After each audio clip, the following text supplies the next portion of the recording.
Քաղաքը խիստ մարզադպրոցների կարիք ունի, բացի Շենգավիթ եւ Արաբկիր,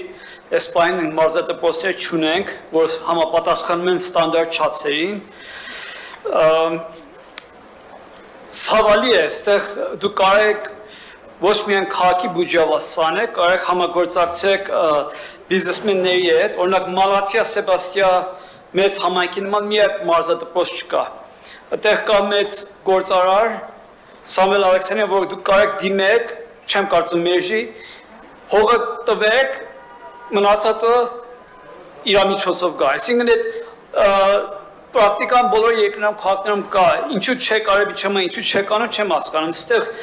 Մալացիա օրինակ շրջանում կա 174 դպրոցում բասկետբոլի ծրագիր կա, որ մասնավորապես շատ հարմար չնչին գներով են անում։ Այդ դպրոցը օրինակ դուք պիտի գնաք վիճակը տեսնեք,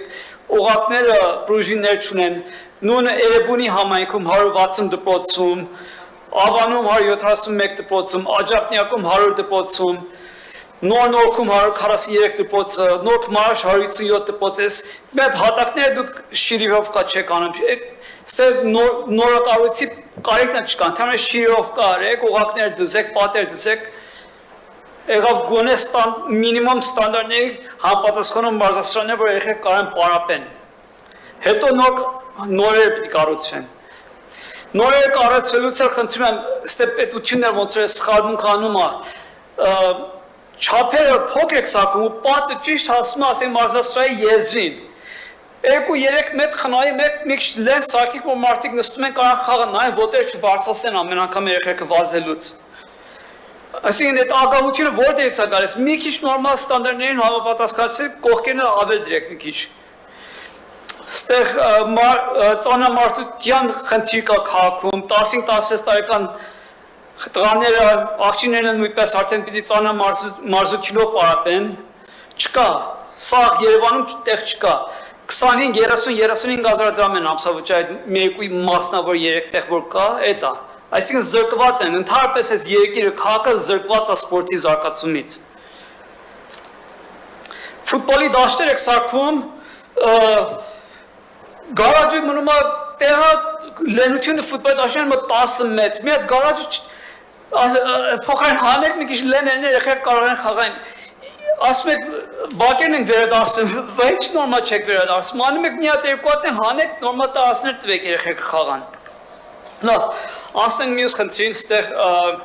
ուրեմն չգիտեմ Երևանի ժողովուրդ եթե գոհ են տրանսպորտի վիճակից, այսինքն խցանումների վիճակից,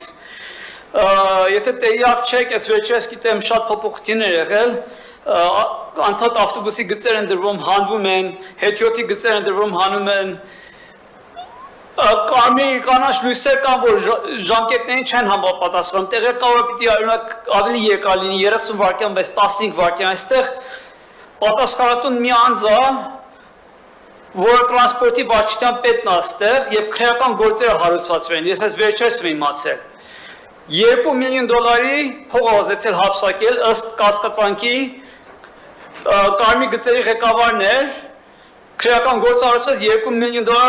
ուզում էր հապշակել, 4 գույքի բռնակացման քրեական գործ կա դեմը, 324 միլիոն դրամի գույք, մոտավորապես $5 միլիոն ավան, ու վերջերս էլ հետ կնորեն գրեց, որ ՍՊ ստեղծել Ամչի անունով, որը սպասարկում է մեր ավտոբուսներին, սա կասկածանքներ են, մի մասը քրեական գործ կա, բայց ինչպես է կարող կասկածյալ գողավազակը կա մեր վարչության պետ աշխատի, ոնց եք դուք թույլ տալիս, ուր է պարոն Ավինյան, լավ է լիար գտնում եք, մյուս խնդիրը, շենք թույլտվությունները 535 հարկանի շենքեր եք ուզում կառուցել Օրբելի փողոցի վրա, ով է դրա թույլտվությունը տվել, Սիրուն աշկերի համար եք իրան թույլտվությունը, մենք վերտեղյակ չենք ով է թույլ, ոնց եք թույլտվությունը տվել, այդ ինչքան կաշառքատ է ձեզ տված եղել տեղ, որտեղ ես հաստատ գիտեմ Սիրուն Բեխերի համար թույլտվություն չեք տալիս։